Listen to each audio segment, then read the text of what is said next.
SC Verma capacitors का numerical 8. Find the charge appearing on each of the 3 capacitors. तो ये figure दी हुई है और हमें कहा है कि चार्ज फाइंड करो ऑन ईच कैपेसिटर.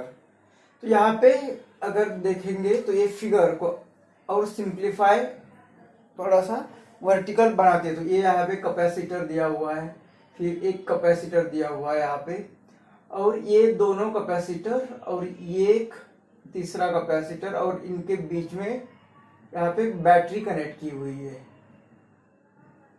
इस तरह से फिगर दी हुई है. इसका मतलब ये दो कैपेसिटर, ये और ये बी, ये सी और ये बी, ये कैपेसिटर इन पैरेलल कॉम्बिनेशन में होंगे. तो इनका इक्विवेलेंट कैपेसिटेंस फाइंड करेंगे. फिर इस ए कैपेसिटर इसके साथ सीरीज में है कैपेसिटर ए, तो ये यहाँ पे इक्विवेलेंट कैपेसिटेंस अगर फाइंड करेंगे और ये V दिया हुआ है 12 वोल्ट, तो हमें चार्ज कितना फ्लो हो रहा है ये हम फाइंड कर सकते हैं. इस बैटरी से चार्ज कितना फ्लो होगा, फिर हमें बताना है कि ईच कैपेसिटर पर चार्ज कितना फ्लो होगा. तो पहले तो इस बैटरी कितना चार्ज सेंड करेगी ये फाइंड करेंगे. तो इसके लिए C इक्विवेलेंट फाइंड करना पड़ेगा. तो C इक्विवेलेंट के लिए पहले दो कैपेसिटर का इक्विवेलेंट कैपेसिटेंस फाइंड करते हैं. तो ये दोनों सीरीज में कैपेसिटर ये B एंड कैपेसिटर C, ये है इन पैरेलल कॉम्बिनेशन.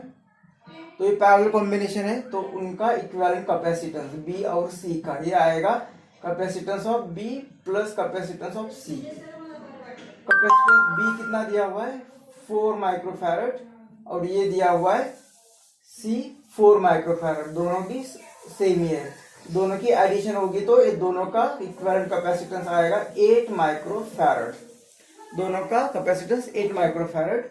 अब ये इसका ये कैपेसिटेंस ये फिगर बनेगी इस तरह से. ये दोनों का इक्विवेलेंट कैपेसिटेंस आ गया 8 माइक्रोफैरड, और ये यहाँ पे एक के साथ और ये बैटरी, मतलब ये दोनों सीरीज में. ये है कैपेसिटर B और C का इक्विवेलेंट और ये कैपेसिटर A. तो ये सीरीज में है तो capacitor B and C and capacitor A ये सीरीज में है. तो सीरीज के लिए 1/C equivalent is equal to 1/ capacitance of A equivalent BC plus capacitance of मतलब A plus capacitance of A. तो ये C equivalent is equal to ये इसकी वैल्यू आ गई,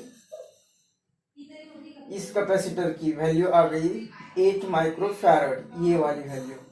तो ये 8 प्लस 1/ ये कैपेसिटर इसकी वैल्यू दी है 8, मतलब 1/C इक्विवेलेंट ये आ गया 2/8 मतलब 1/4. तो C इक्विवेलेंट आ गया 4 माइक्रोफैरड. तो ये तीनों का कैपेसिटेंस अगर फाइंड किया तो ये आ रहा है 4 माइक्रोफैरड और ये बैटरी है 12 की. तो कितना चार्ज फ्लो होगा, तो charge is equal to Q is equal to CV. C कौन सा इक्विवेलेंट C, यहाँ पे लिख देते ये charge Q is equal to C equivalent into V. तो कितना चार्ज फ्लो होगा, तो इक्विवेलेंट कैपेसिटेंस दिया हमने फाइंड किया 4 माइक्रोफैरड और V दिया हुआ है 12. तो चार्ज कितना फ्लो होगा 48 माइक्रोकूलम. इतना चार्ज इस सर्किट से फ्लो होगा, मतलब ये बैटरी चार्ज कितना फ्लो करेगी 48 माइक्रोकूलम. अब ये चार्ज यहां से फ्लो होगा तो इस कैपेसिटर पर डिपॉजिट होगा, मतलब इस कैपेसिटर पर कितना चार्ज डिपॉजिट होगा जितना इस बैटरी ने सेंड किया है, मतलब 48 माइक्रोकूलम. तो चार्ज ऑन, तो यहाँ पे चार्ज ऑन कैपेसिटर A यहाँ पे आएगा 48 माइक्रोकूलम. अब यही चार्ज यहाँ पे आने के बाद 48 यहाँ पे डिपॉजिट होगा, फिर आगे चला जाएगा. तो यहाँ पे ये एक सीरीज में था, अब यहाँ पे आने के बाद कुछ चार्ज यहाँ पे चला जाएगा, कुछ चार्ज यहाँ पे चला जाएगा. यहाँ पे जो Q चार्ज आया था यहाँ पे चला जाएगा, कुछ यहाँ पे चला जाएगा, लेकिन दोनों की वैल्यू सेम है, मतलब चार्ज भी इक्वल डिस्ट्रीब्यूट होगा.